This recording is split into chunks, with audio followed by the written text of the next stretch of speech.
আমি Jayaprakash Das, Indian express বাংলার প্রতিনিধি। এই মুহূর্তে দাঁড়িয়ে আছি বসিরহাট মহকুমা আদালত। এই আদালতেই তোলা হয়েছিল তৃণমূল নেতা শেখ শাহজাহান।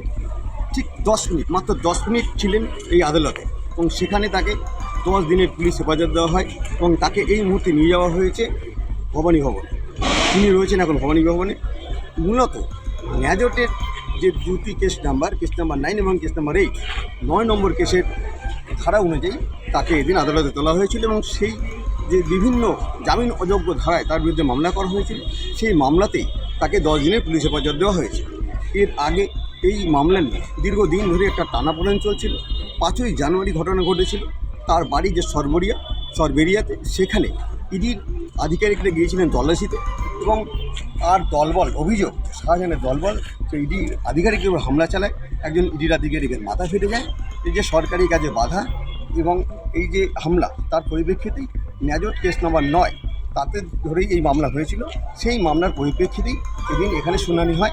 মাত্র 10 মিনিটের মধ্যে এই মামলার শুনানিতে জানিয়ে দেওয়া হয় যে 10 দিনের পুলিশ হেফাজত দেওয়া হয়েছে।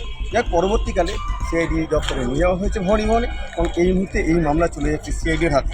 মূলত যেসব কেস দেওয়া হয় 147, 148, 149, এইগুলো মোটামুটি নন অ্যাভেলেবল সেকশন, কিন্তু তার বাইরে ম্যাক্সিমাম 34 আইপিসি এবং 3 PDPP অ্যাক্ট এবং অ্যাডিশন সেকশনে দেওয়া হয় 325, 333, 189, 307, 326, 392, 397, 297, 426 এবং একাধিক জামিন অযোগ্য ধারায় তার বিরুদ্ধে মামলা হয়েছে, যার কারণেই তিনি জামিন পাননি। এবং সেখানে যে প্রাণনাশের চেষ্টা করা এবং হামলার অভিযোগ, সরকারি কাজে বাধা, নানা ধরনের মামলা এক্ষেত্রে রয়েছে, এবং 10 দিন আপাতত তাকে পুলিশ হেফাজত দেওয়া হয়েছে। সিআইডির কাছে তিনি থাকবেন, কিন্তু যতদূর জানা গেছে সিআইডি কেসটা টেক ওভার করছে।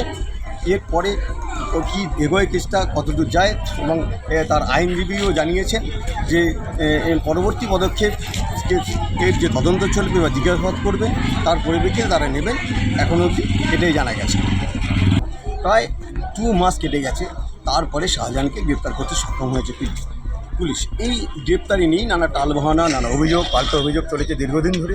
তার মধ্যে সন্দেশখালী উত্তপ্ত হয়েছে, বিভিন্ন জায়গায় আগুন ধরানো হয়েছে, সেখানে ভাঙচুর হয়েছে, রাস্তা অবরোধ হয়েছে।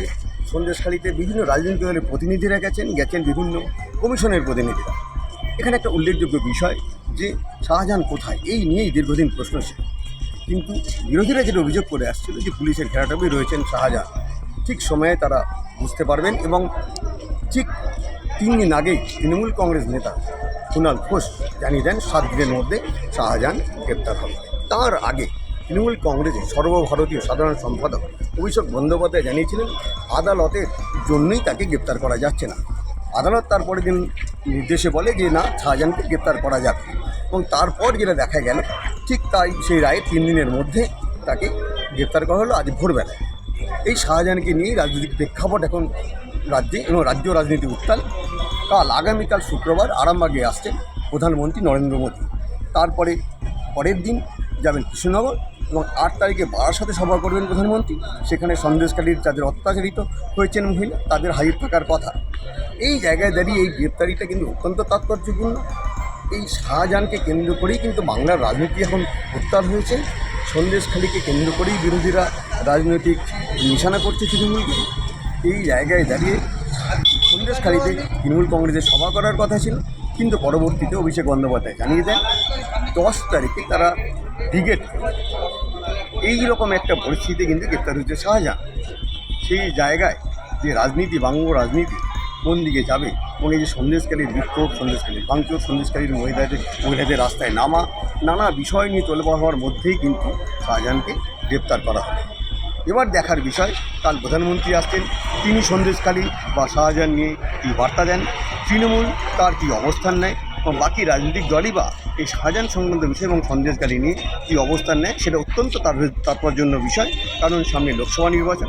এই লোকসভা নির্বাচনে বিজেপিও চাইবে তাদের আসন ধরে রাখতে বা বৃদ্ধি করতে, তৃণমূল চাইবে তাদের আসন বাড়াতে।